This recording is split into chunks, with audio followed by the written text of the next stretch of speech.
What's going on, guys? Welcome back to another episode of Also with JesseW, and today we're going to go over a little bit of a day trading recap. Traded small caps, options, trade a little bit of everything today. Check it out.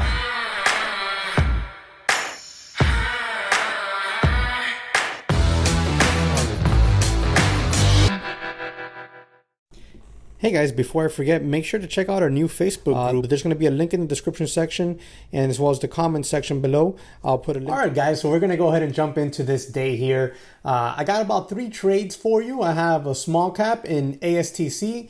I have options in BA. And just like yesterday, I traded options in BA. And I'm sitting on a nice little day. As you know, the week before last, I was having monster days. Then last week, it was grindy and I had a big loss one day and just not a good week. And then, you know, I started to get my losers a little bit smaller. And then now this week, you know, I'm kind of just sticking and moving. I'm going after it. Don't kid yourself. I'm not kidding myself either. I'm going after the trades, right? I'm looking for the moves and I'm going after the good moves and decent setups and adjusting my risk appropriately as always. But I'm not getting the big moves. I'm not getting the big moves, and I'm reading the chart. I'm reading, you know, the action, the volume, and I'm exiting at the right times, generally speaking. But just not getting that follow through. Much like small caps, if you've noticed the last 2 days, we've had monster small cap moves that have been kind of choppy and a lot of halts that have messed with it. But even squeezes in the after hours, but they don't tend to translate into gap ups the next day for continuation. It's not happening. It's like a new name the next day that's making the moves. Like yesterday we had IMAC, no gap up. Today we have ASTC. We'll see if that gaps up tomorrow, if it holds its levels or not. So they're giving good opportunities for day trades, but not so much for swing trades. I do have, like I said, the live trades here. We're going to go over each and every one of them. BA, I'm in this from an average of $104 currently, and we're up at, we've hit a high of day of over 174.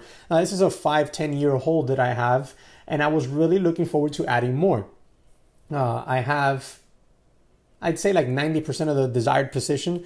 So it's not terrible, but I mean, that last 10% that I want, you know, that's the one that really could, you know, give me a real good payday.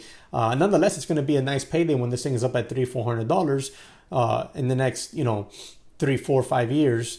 And I don't mind holding until then because it's easy money, right? I have some Disney as well, and I'm looking to add more Disney. I'm looking to add more BA, but I'm waiting for dips. You know, I'm not going to buy this thing at $170 on the biggest green day it's had forever. I'll wait for a dip and I'll add, because if I'm looking at this at $350, $400 in a few years, you know, if I add at 150 and I add a little bit more at 130 and at 120, then it's cool. I'm in the money. It's perfectly fine, because I'm not selling this thing until I'm at $350, $400. So, and Disney, I don't even know if I'll ever sell it anytime soon anyways. So, but I will sell BA more than likely once we get to those ranges, because this account that I have set up is for that. It's for a 5 to 10 year hold, kind of long-term swing trade, I'm calling it. It has nothing to do with my retirement accounts that I have with Vanguard. And then I have a it's a long-term investment account. It's just not a retirement account, but I'm not going to touch that money until 20, 25 years from now anyways, over at M1 that I've shown you guys. And if you're interested in watching the links on that, like the YouTube videos where I talk about my retirement account and the M1, just let me know in the comment section below, and I'll just send you the link in the comment section there, okay? But for now, that's it. That's all that's going on with those. I'm happy with the performance, but I'm waiting for a bigger dip so I can add more, because I want more. And I have money in that account. As a matter of fact, one of my options trades today is from that account within my investment account. I always leave a few bucks in there so that I can kind of trade with it, and bang, and I add a little bit more. Like I had there, like, I want to say like $1,300 or something like that left cash to add to my investments, and it's all the way up to $1,700 already, because I've taken a few little day trades within it just to add more money so that I can invest it without having to dip into my regular pay or my bank account, savings, etc. So one of my trades today was on that account. But here, without any further delay, let's go ahead and jump into some of these live trades. Before we do me the quick favor, you know the drill, smash the like button for me, subscribe to the channel, and make sure you hit the notification bell so you're alerted when I upload my next videos. Let's see here what we got here for a live trade. Okay, so okay, so here we are in BA. Much like yesterday's first trade of the day, I went after it for that VWAP rejection, buying puts. Okay, I went after these 120 strikes, expiration 327, so it's 2 days away, and very kind of low risk type of a play, because it's not same day expiration. The volatility isn't there as aggressively, so you can really let the chart play itself out. So I'm in there just 4. I'm looking to add. I was adding as we went down, so I was adding as soon as we rejected. I got in, I added, and I'm looking to add again. I meant to add one more, and I clicked place order, but there was a lag, man. And I'm telling you, all these brokers, Schwab, E-Trade, TD, it's all the same crap at this point, and I'm not. I know I'm going to end up at light speed here, and I'm just postponing the inevitable, but I'll continue to postpone a little bit longer. But it kind of sucks, right? Because I click add, and I'm marketing in, right? I'm watching the bid. I know the spread. I know there's a 10-cent spread, right? So I don't care. I'm smashing that market order right there, and I'm looking to have just 5 contracts. That's all I wanted, 5. And I end up with 6 because I press it and nothing happens. See? And then I press it again and bang, we end up with 6 contracts. Cost basis 133.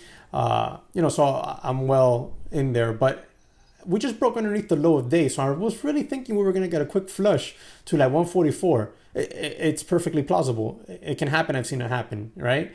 I was looking at a quick flush there right in front of that 90 EMA, and I was like, these things will pop off at $3-4 by the time they hit down there. So, this might be a good trade, with 5 contracts. I immediately let go of 2 once we start to hold that 148. Okay, I immediately let go of 2, and then we quickly make a new low again. I'm still holding my 4. I'm looking to put orders out on the ask, but it is really spready. Like you can see, 126 by 151 with a mid of 139. Really spready. So I'm in there fumbling around, with this. I got to figure out these hotkeys with Schwab. Maybe that'll be better. With E-Trade, it was so much easier to put orders in and cancel orders, and I wouldn't have to click all this other stuff up here. So, did I say eBay? E-Trade. E-Trade, as far as ease of use at this point, is winning. And as far as lag and little glitches, not seeing much of a difference, guys. Not seeing much of a difference between Schwab and E-Trade at this point. Just more difficulties in placing orders. My last thing to test here, I let go of another. So I have 4 there. I let go of 2 more. Right there, bang. Then I get ready to let go of another. My last thing to test here is just hotkeys on Schwab and see if they're any better than the E-Trade ones, which suck. And maybe that'll be a little bit. I don't know. I know I'm going to end up at light speed at some point this year, more than likely. See, look at that. Then I have to go here, click, buy to open, sell to close. Like in E-Trade, there's a legitimate button that says, sell, buy, etc. I don't have to be clicking here. Like that's just action. Like that's ridiculous. And then I have 1 left, and I end up settling that 1 for a loss. See, I got it. You saw all I had to do to go cancel an order on E-Trade. All I had to do was click 1 button around here, said cancel all. Look at this. Look what I have to do here to go cancel an order. I got to go to order status, right click, cancel. Like it's a hassle and a half. And then I bang out of it there as we start to creep up back to go to VWAP, which was an error. It was an error. I could have considered that an ad because it was bearish, right? I could have considered that an ad. I could have just left that 1 contract, added here on a VWAP rejection, or stopped out if we broke over VWAP. But I, rookie-ish mindset there, and just exited and didn't bother to get back into it. Because look, we quickly reject that VWAP area. Oh, it's not going to show it here. Oh, I don't even know where that was anymore. Oh yeah, here. So here, whoops. Okay, so I can't. So here we go. We reject that VWAP area and bang, that would have been a monster ad there, but live and learn, live and learn. So that was it for that one. Then I had ACTC, I think it is, ASTC. ASTC, I'm in this, just 250 shares. 250 shares. I really wanted 500. I wanted to buy down here in $6, $6.25 area, 500 shares. Very low risk, stop underneath $6 if I would have caught that entry there. But since I didn't catch that entry, I couldn't take my full size. I still wanted to partake in the trade, so I diminished my size to, kind of balance out my risk and have the same dollar amount risk, give or take. We were trying to squeeze. We were trying to really get in there. Like buyers were buying. We were getting higher lows. We were getting increase in volume as we tapped that $7 area. And I thought for sure we'd get a quick pop through $7. So jumped in there, just 250 shares, $6.99 cost basis. And I'm looking to take some profit off here. Hold on to the rest, looking to see if we can make it up to like 850 or something like that. Where do I get that level from? Let me grab the daily chart here and I'll gladly show you. Any day now, here we go. So see this line up here? Oh, not that one. Where is it? Hold on. There we go. See this line up here? This is, if you would show me the price, this is 810 area. I figured we would at least test that area if we broke out of that, from the high of day, and halt maybe, hold on to hold on to a piece and see if we can get up to the 850 or so. So obviously you see that big upper shadow there. And this is that $6 area that I was holding a support, boom, right there. So that was the trade. Only 250 shares. I'm in there. It's a very short trade, only a few seconds long. We're holding that 9 EMA. And, my stop at this point was going to be at 625 because I figured, oh, okay, I have to go get the other video. I figured if we broke to 625, we were going to dump. So next clip right here. So there we are. We're still in the 250 shares. We're breaking above $7. Looking to get a move up there. So a few more minutes. This is a 3-minute trade actually. So between that and the other one, about 4-minute trade. We see volume is increasing. Okay. Shorts are getting nervous. And I'm looking for a big short cover and a pop. Like I was expecting this type of candle. Look at this candle from 475 to 625. That's a monster candle. I was expecting that kind of candle. Boom, right through 775, go to $8, get halted. That's what I was expecting. Would have been a real solid win. Even with 250 shares, it would have been an awesome win. That's really why I wanted to get my 500 shares down here. Watch. Let me slow it down. There we go. We get that quick pop. We're going off at 744. We start to struggle a little bit.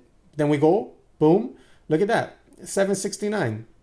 From 699. I'm up almost $1 a share. I let go right there of 100 and let me see here.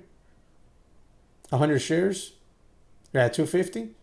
I saw 100 shares right there, bang. And then I hold on to the rest, 150, looking to see if we're going to break and move. If we break and move, I'll sell 100. We're up there about $8 if we get halted. And then I'll hold on to 50, looking for the move up to $859. Look at that. We get that move right there to 775. I'm up $113 in just 150 shares. And then watch what happens. Look at that. That is the bearish sign of life. Push to a new high, instant rejection, big volume on that rejection. I stop out of the rest right there. Only lose like 15, $20 or something like that, and get out of the way. And then what happens? Let's go over to ASTC so you can see what happens. Boom. We double top it up here in front of the new high area. Quick rejection all the way back down here to $5.77. That, my friends, is bailing before the fail. Bail before the fail, baby. Recognize the weakness, recognize the bearish signal, and exit to conserve profits. And that was an excellent trade. Did it work out all the way? No. I was able to take some profit off right there, recognize the bearish signal, exit the rest of my position, and still wind up with a green trade. It's a no-brainer, right? It's a no-brainer. So boom, we exited there, made a couple bucks, had a couple bucks from the BA put, and then another BA put here in my long-term investment account. Wait, is it this one? Did I not? Oh, I didn't get to record it. This is just the rest of the recording. See, no trade. As we fail on the ASTC. I didn't get to record it. All right, whatever. So I'll show it to you here. BA, boom. On this candle right here, bang, got short via puts, took some profits, took some profit, and then stopped out the rest.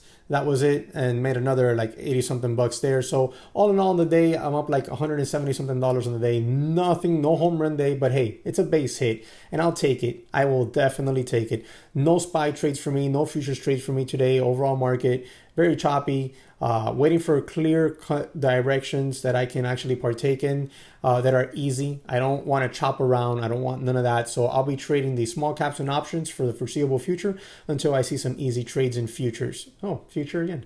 So that's it for me today, guys. Let me know how you did. Drop it in the comment section below. Remember to subscribe to the channel. Smash the like button for me. Hit that notification bell so you're alerted when I upload my next video. And I hope to catch you on the next one.